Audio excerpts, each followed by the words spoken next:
हम तो यहाँ तक कह सकते हैं कि स्वयं देवतागण भी मनुष्यों के प्रयासों के कारण। शासक और शासित आखिर क्या है? लोग अमीर और गरीब क्यों हैं? ऊंची और नीची जातियां क्यों बनी हैं? मजदूर मेहनतकश, उनके मालिक आलसी क्यों हैं? दुनिया गुलामों और बादशाहों में क्यों बटी है? भिखारी और अन्नदाता में विभाजन क्यों, किस लिए?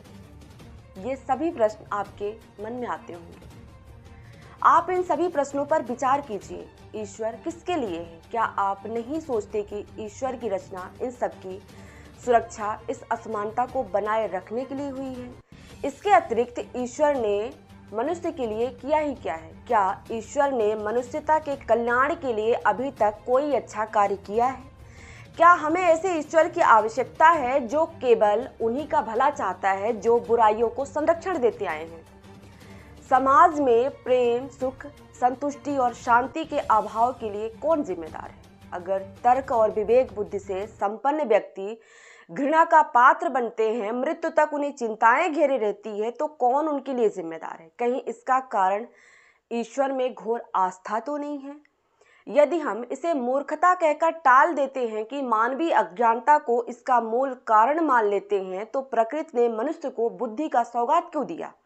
क्या यह कहा जाए कि मनुष्य को उसकी बुद्धि मूर्खतापूर्ण कार्यों के लिए दी गई है? क्या यह कहा जा सकता है कि मानवीय विवेक का काम मूर्खतापूर्ण विश्वासों के साथ जीना और मूर्खतापूर्ण कृत्यों पर अमल करना है? मनुष्य को विवेकशील प्राणी माना गया है, बावजूद इसके सभी दुर्गुण उसके भीतर है। उसका चेहरा चिंताओं से ढका रहता है, उसमें समस्त दोष और दुर्बलताएं हैं। उसके भीतर दूसरों के प्रति घृणा भरी रहती है। गद्दारी केवल मनुष्यों का लक्षण है, बाकी प्राणियों में वह नहीं पाई जाती, जिन्हें आमतौर पर बुद्धि विवेक से रहित माना जाता है। विवेकवान मनुष्य में आखिर वे दुर्गुण क्यों दिखाई पड़ते हैं, जो जंगली जानवरों तक में भी नहीं दिखाई पाए जाते? क्या इसके पीछे ईश्वर की रचना और विश्वास है? क्या ऐसा इसलिए कि परमेश्वर की महान विशेषताओं संबंधी उसकी कल्पना अनुचित और पाखंड है?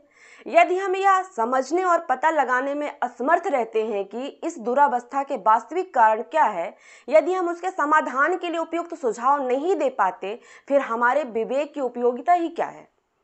इस भगवान के लिए क्या करें? क्या मनुष्य ने ईश्वर की खोज किसी प्राकृतिक विधि विधान से की है? क्या दूसरे प्राणियों ने मनुष्य को ईश्वर को पहचानना तथा उसमें विश्वास करना सिखाया? यदि ईश्वर का निर्माण दूसरे प्राणियों ने नहीं किया, तो यह कैसे संभव हुआ कि यह केवल मनुष्य को दिखेगा, महसूस होगा, वह दूसरों को क्यों दिखाई नहीं देता?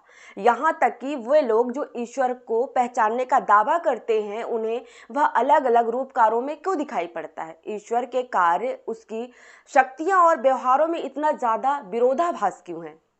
यदि ईश्वर एक निर्मित था, तो उस निर्मित का उद्देश्य क्या था? उसे बनाने के कारण क्या थे? क्या ईश्वर ने निर्माता अपने प्रयासों में सफल हुए थे? क्या ईश्वर ने इस समस्या का समाधान दिया और अपने सृजन का उद्देश्य पर खरा उतरा था? क्या ईश्वर अपनी निर्मित आप था अथवा दूसरों के द्वारा उसे गढ़ा गया था? यह कैसे संभव होता है कि लोग उसकी इच्छाओं एवं निर्देशों के विरुद्ध जाने से सफल हो जाते हैं? ईश्वर को सर्वशक्तिमान बताया जाता है। दावा किया जाता है कि वह सर्वव्यापी और सर्वज्ञ है और दुनिया में कुछ भी और सब कुछ नियंत्रित करने में सक्षम है।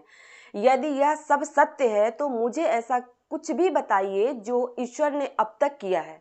यह मनुष्य ही है जिसने ईश्वर के नाम पर सब कुछ किया है। इतना ही नहीं, मनुष्य ईश्वर का अनादर और उपेक्षा करने में सक्षम है। बावजूद इसके उसने कई काम किए हैं। जो चीजें मनुष्य के हितों के लिए हानिकारक है, वे घटित हो रही हैं।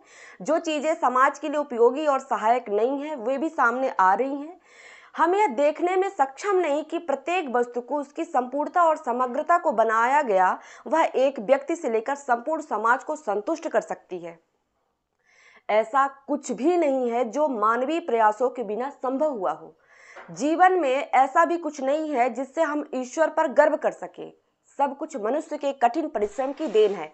वही सराहनीय है, वस्तुओं का निर्माण करने में सक्षम है। अगर दुनिया सुरक्षित और मानवता की गूंज चारों ओर है तो उसका श्रेय भी मनुष्य के प्रयासों को जाता है। सब कुछ केवल मनुष्य के प्रयासों द्वारा संरक्षित और सुरक्षित है, बल्कि हम तो यहाँ तक कह सकते हैं कि स्वयं देवतागण भी मनुष्यों के प्रयासों के कारण सुरक्षित है। जय भीम, जय संविधान।